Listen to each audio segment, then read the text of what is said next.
folks, and welcome to the Horror Corner.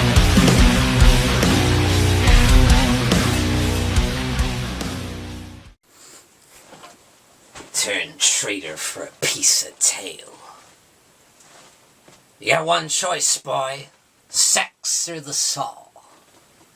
Sex is, nobody knows.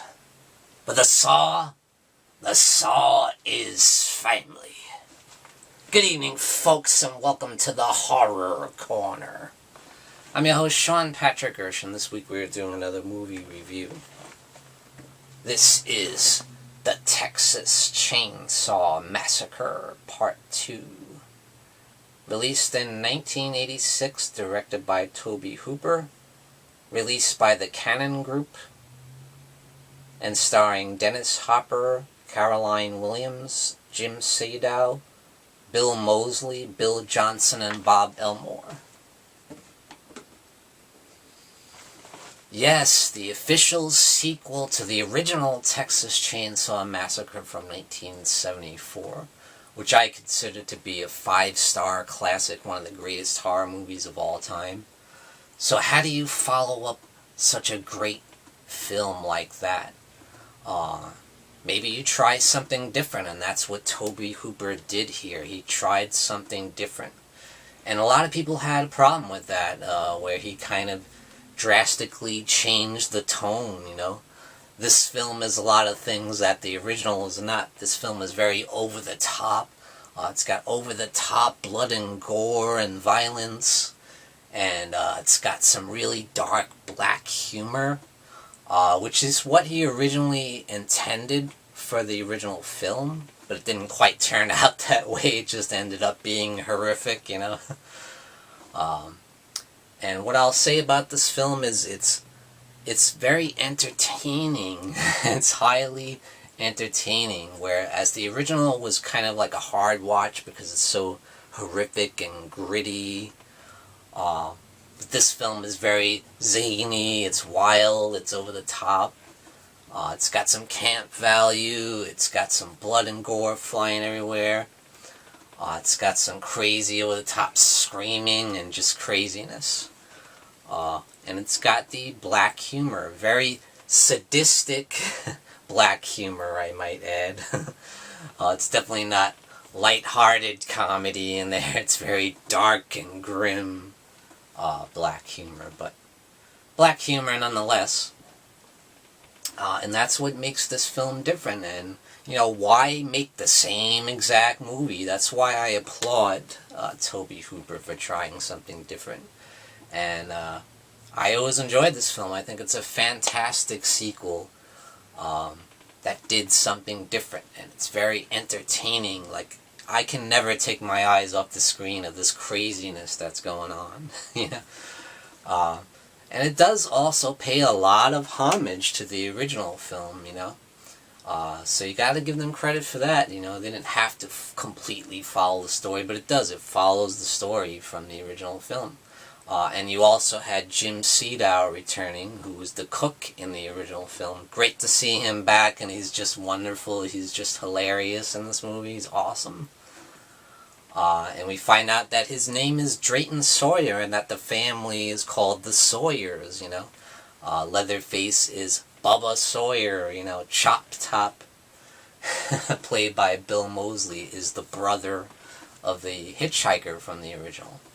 And then you have Lieutenant Lefty Enright, played by Dennis Hopper, who is the uncle of Sally and Franklin Hardesty, the victims from the original film. Now we know that Sally did survive, and she went and babbled a mad tale of sadistic chainsaw killers. That's how you see the narration at the beginning. You know, they do that very similar to the original film when you had, you know, John Larroquette doing the narration there. But yeah, Lieutenant Lefty Enright, who is a former Texas Ranger, he's been apparently tracking down the killers for the past 13 years. So that's what's been going on the past 13 years.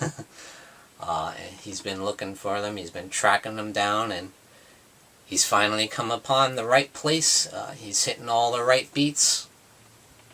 Because what happens is this group of crazy, wild teenagers are out raising hell. Yeah, hell is exactly what they raised. They're shooting people's mailboxes, you know, driving down the streets, screaming their heads off, and harassing the local DJ, Stretch. They call up their radio station, and they're kind of harassing Stretch, who is the local DJ of KOKLA.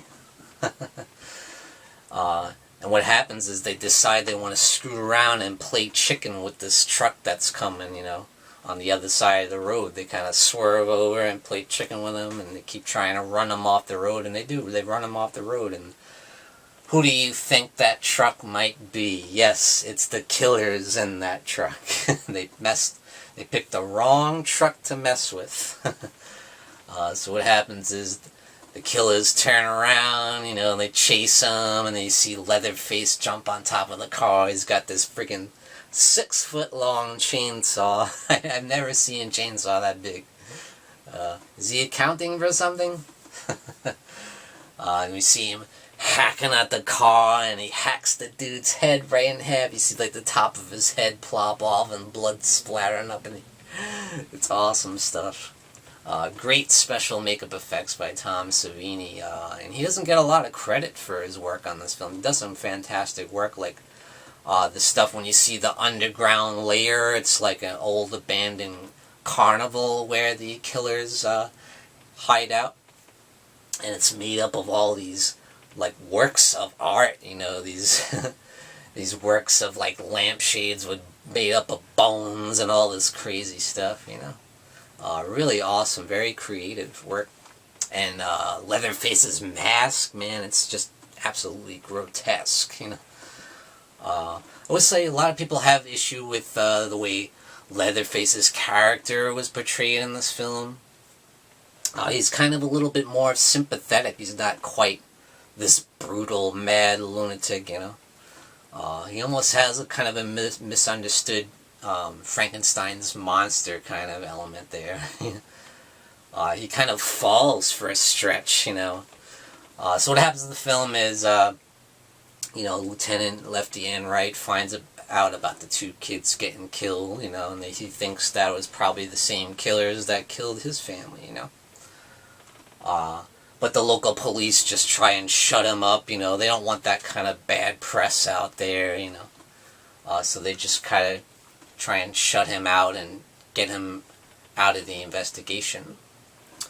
So he ends up joining forces with Stretch, because Stretch recorded the audio of them being killed. You hear them screaming, and you hear the chainsaw, you know, and she decides to play that on the radio, and it causes a big chaos and controversy, you know, so they start investigating it. But again, nobody believes Lieutenant Enright, because they think it's just a crazy story, you know, about these chainsaw-wielding maniacs, a dude wearing a mask of people's skin, you know. Who's going to believe that, you know? And there's really no hard evidence, you know. They just keep getting away with it. And they keep not leaving enough evidence, you know, and nothing ever happens. They don't get caught. But eventually, what happens is the killers find out about Stretch and that they played that on the radio. So Chop Top himself shows up at the radio station, and what a great character played by Bill Moseley. So he's supposed to be the brother of the hitchhiker from the original. He's got a lot of those crazy, zany elements to him, but he definitely brings his own madcap zaniness to the character when you first see him. It's a very creepy scene, you know. You're like, who is this guy, you know? He's got this hanger, and he's like scratching his head, and he's like lighting the hanger with a lighter. What is he doing, you know? And later on, we see his toupee come off, and he's got a steel plate in his head. And he's like scraping the skin off the steel plate and like eating it. And it's like, ugh. But just an awesome character, Chop Top. Very, very memorable. Very zany, over the top. He's obviously an ex-Vietnam veteran as well, because like, nah, I'm flashback, nah, I'm flashback. He's obviously heavily traumatized from the war, and it makes him act out and make him act crazy, you know. And Leatherface is there as well, you know. They end up taking out the DJ's assistant, LG, the wicked cowboy dude. He got a bonus body! Leatherface takes him out, and then Chop Top bashes his head in with a hammer. Brutal, brutal scene. Just keeps on bashing his head in, bashing his head in. And he's like singing at the same time. It's crazy, man. And they just tear apart the whole radio station. But then there's this great scene with Leatherface and Stretch when she catches her in the room and she's like screaming her brains out, you know. And there's a very creepy scene where she kind of tries to play with him psychological. And I love that, you know.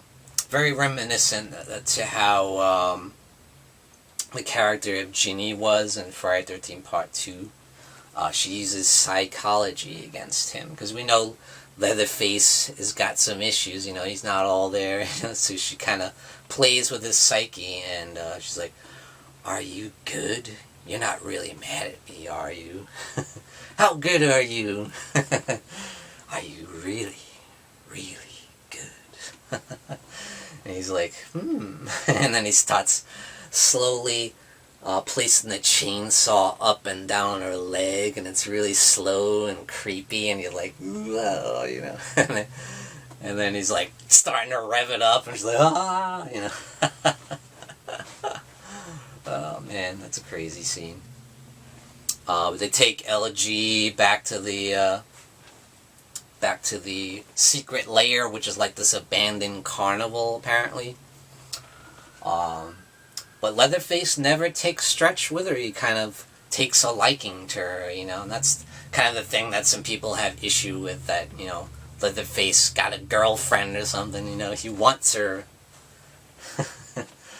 But he doesn't bring Stretch back to the lair, you know. He just leaves her there. And you know what Stretch does? She follows them. She follows the killers to their lair. It's like, what? I don't think I've seen that, where the protagonist actually chases down the killers, you know, to their lair, and finds out what's going on, you know. And she does end up working with Lefty, who shows up with the chainsaw in hand, you know. He wants to fight fire with fire, and we see him earlier on in the film. It's a hilarious scene where he goes to this chainsaw shop. Yeah, it's not the hardware store.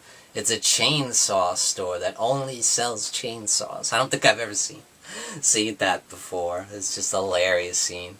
He just doesn't say anything. He just lays the money down on the counter and goes out to test the chainsaw, and he's like going, oh, you know, hacking at a tree bark, and the dude's like freaking out. It's hilarious. Cut right chainsaws. But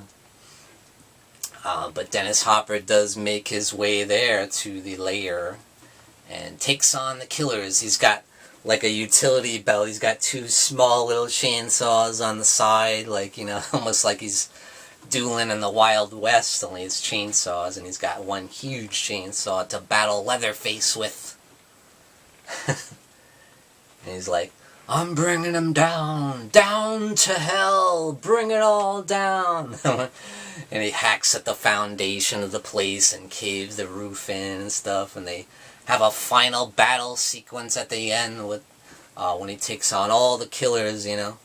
And he has a big chainsaw battle with Leatherface himself. And it's amazing, it's awesome. Yeah, this film is brutal, the violence is over the top, everything about this movie is over the top. The acting is over the top, Dennis Hopper's performance is very over the top. But you do have a great performance by Caroline Williams as Stretch, one of the best final girls in horror. I love the design of Leatherface mask, and I do like the way they portrayed the character. It was a little bit different. He had a little bit more of a sympathetic side to him, and it was interesting seeing his kind of relationship with Stretch. And there's some creepy scenes with him. We see Leatherface take this like small kitchen-sized saw and like saw the dude's face off, LG, and he kind of holds it up in the air. I remember my wife caught me watching it one time, and she saw that scene, and she's like, "There's really something wrong with you. You're a sick bastard." I'm like, "Yeah, I'm doing something right." Yeah. But yes, this is a fantastic follow-up in my opinion. It may not work for some people. Some people might be looking for the tone of the original. Some might find it off-putting, the tone of this film, where it has more black comedy, and it's more over the top with the gore, and it's got the crazy, zany, over-the-top acting. Some people might find that wrong, you know, but not me. I really enjoy it, and it does play plenty of homage to the original film. They even redid the whole dinner scene there at the end with when they take Stretch to dinner, you know, introduce her to Grandpa, you know, and they do the same thing with the, you know, try and bashing her head in, you know, Grandpa's the best, you know. Here it's more for laughs. When they do in this film, when in the original film it's just horrifying. But they have fun with it in this film. But I really enjoy it. It's a great scene, and it's a great movie. It's highly, highly entertaining. I must say the score, too, is excellent. Very, very underrated.